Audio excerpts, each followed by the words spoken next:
ഗുൽബർഗലോഡിൻ്റെ part 2 ആണ്. അടിവാരത്തെത്തിയ ലേശം ഡീസലാണ് പൂസിയിട്ട് ചുരം കയറാൻ വരത്തിൻ്റെ പകുതി വരെ നല്ല സുഖസുന്ദരമായിട്ട് കയറിപ്പോയി. 6-ാം വളവ് എത്തിയപ്പോൾ ഏകദേശം ബ്ലോക്ക് തുടങ്ങി. പിന്നെ കുറച്ച് നേരം അങ്ങനെ നിരങ്ങിയിട്ടാണ് പോയത്. ഏതായാലും വലിയ ബുദ്ധിമുട്ടൊന്നും ഇല്ലാതെ ചുരം കയറി കഴിഞ്ഞു.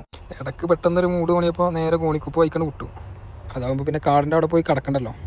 അതിൻ്റെ ഇടയിൽ ഇടയ്ക്കിടയ്ക്ക് കാണുന്ന ഓരോ പാവപ്പെട്ട ആൾക്കാർക്ക് ചെറിയ ചെറിയ സംഭാവനകളൊക്കെ കൊടുത്തുകൊണ്ട് കാടിൻ്റെ ഉള്ളിൽ കൂടി അങ്ങനെ യാത്ര ചെയ്ത് നേരം വെളുക്കാനായപ്പോൾ തന്നെ ആസനെത്തി.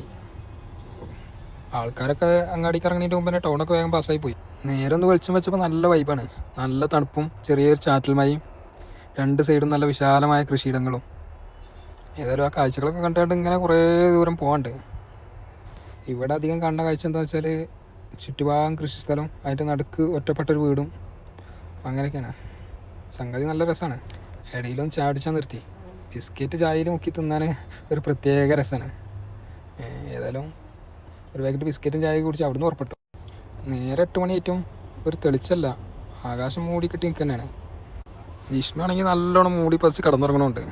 അങ്ങനെ ഞാൻ കാഴ്ചകളും കണ്ട് അങ്ങനെ പോയിക്കൊണ്ടിരിക്കുക. കുറച്ച് ദൂരം പോയപ്പോൾ കുറേ ആൾക്കാർ ഇങ്ങനെ നടന്നു വരുന്നുണ്ട്. അതിൻ്റെ ഇടയിൽ ഒരു പെണ്ണും ചെക്കനുണ്ട്. കല്യാണം കഴിഞ്ഞതാണോ അതോ വേറെ എന്തെങ്കിലും ചടങ്ങാണോ അറിയില്ല. അങ്ങനെ നല്ല മനോഹരമായ കാഴ്ചകളൊക്കെ കണ്ടുകൊണ്ട് ഇങ്ങനെ പോയിക്കൊണ്ടിരിക്കുക. നല്ല അടിപൊളി റൂട്ട്. ഇതിൻ്റെ ബാക്കി വിശേഷങ്ങളായി അടുത്ത പാർട്ടിൽ വരാം.